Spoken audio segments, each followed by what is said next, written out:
Welcome to Truth About Accessibility of Key West Excursions. You know, as I take this video, we don't know what the cruise lines are going to do with cruises out of the United States. We don't know how they're going to handle excursions, so we can just get our best guess. So this video, we're going to look at accessible excursions in Key West, so it has the disabled community covered, and those excursions that we think the cruise lines will have in their bubble should they go that route.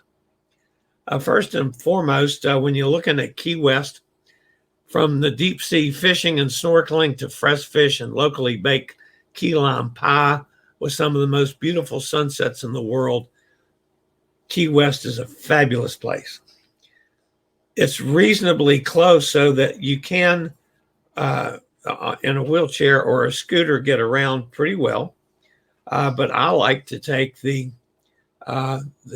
Old Town Trolley Tour, which takes you around with a guide, and he's always got some great funny stories, and takes you down right in the heart of things, and so you got the benefit of the tour as well as getting where you need to be without having a little bit of a ride through the town.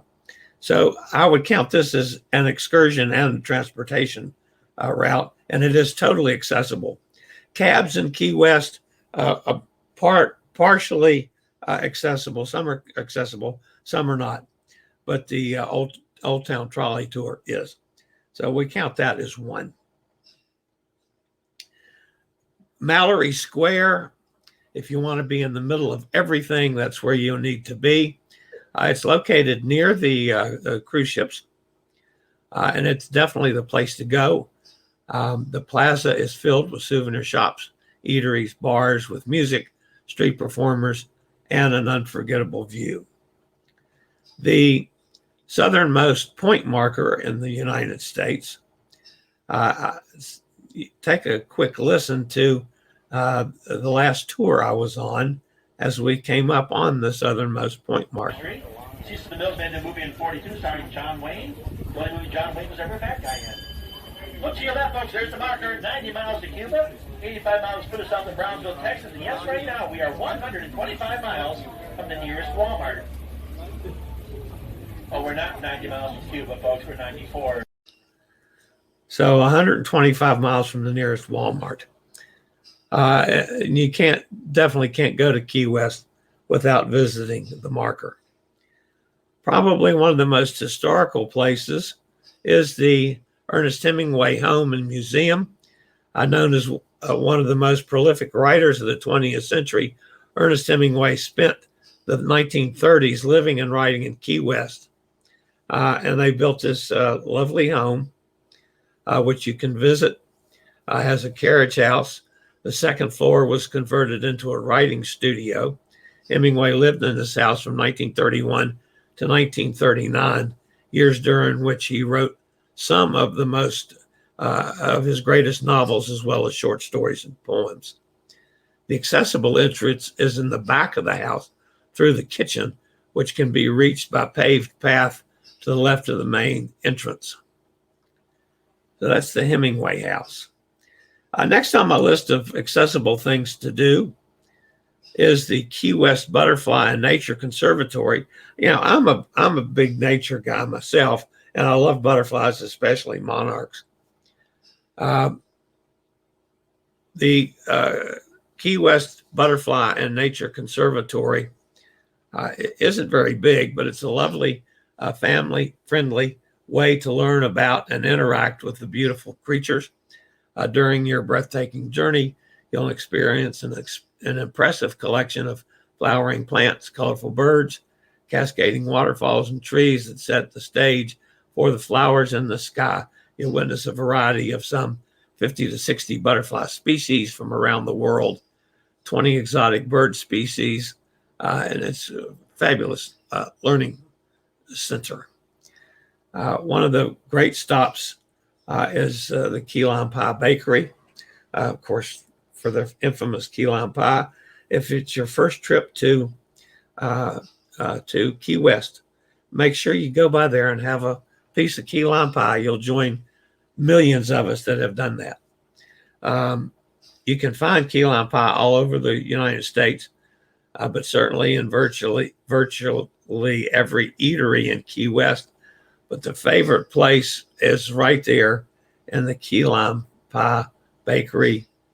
It's on Green Street. It's well worth the stop. The Key West Aquarium is one of the most unique aquariums in the world. It's delighted visitors since 1934. Was opened for business during the Great Depression. The aquarium was Key West's first attraction. It was built between 1932 and 1934 and was a major part of Key West's attempt to stage an economic recovery by advertising their city as America's Caribbean island. Today, Key West hosts millions of visitors, and the aquarium showcases marine life indigenous to the Florida Keys. It's a great stop. I've been there several times. I enjoy it. Mel Fisher Maritime Museum. If you're from Florida, you know who Mel Fisher is. I didn't at first. He started his full-time treasure hunting career in Vero Beach when he moved there with his wife and their family from California. Fisher spent the next 17 years successfully salvaging wrecked ships, sunken treasure-laden ships, which sank off the coastline. And this is a museum of literally a treasure hunter. If you're the type of person that enjoys churches and likes to visit churches, there's two of note in Key West. This is the Basilica of St. Mary, Star of the Sea. It was dedicated in 1852.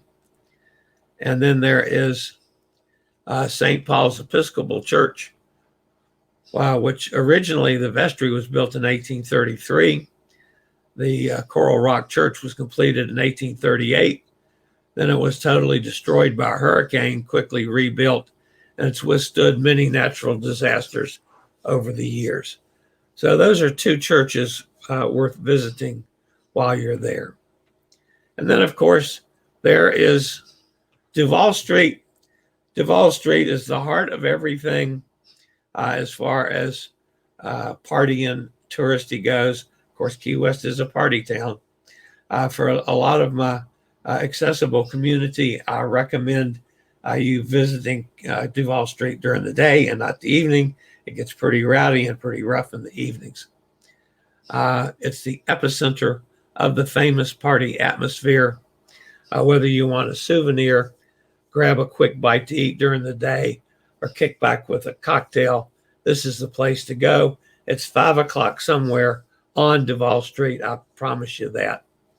It's lined with famous retail shops, restaurants, and nighttime hotspots like Sloppy Joe's Bar, which I've been to numerous times. So did Hemingway, as a matter of fact. But anyway, Duval Street is the other thing that you got to always have done in Key West. I am not much of a cemetery person, but the cemetery in Key West, if it's interesting and worth a walk around. There's a lot of famous and infamous people there. It was founded in 1847, and it's, you know, there's a lot of folks there. The real Sloppy Joe was there too. And then, of course, I get back on the trolley tour and take the trolley tour back around to the ship. That's how I spend my excursion in Key West. So depending on what floats your boat, what makes you happy, pick one of these and spend your time there, or take the trolley tour and visit several of these. Or depending on what the cruise ships are going to do, they might be this bubble situation where you'd have to say you want to go to the Hemingway house. You have to sign up to the Hemingway house. The cruise ship takes you there. You don't get to go anyplace else. You don't get to interact. We're hoping that with more people vaccinated with the COVID vaccine, that will be less and less of a necessity. But then you never know what's happening with the Florida's governor's rules and regulations as far as requiring vaccines. Those things are just up in the air. But this will give you some choices for Key West during your next visit. I hope you've enjoyed this. If you have, please hit the like button.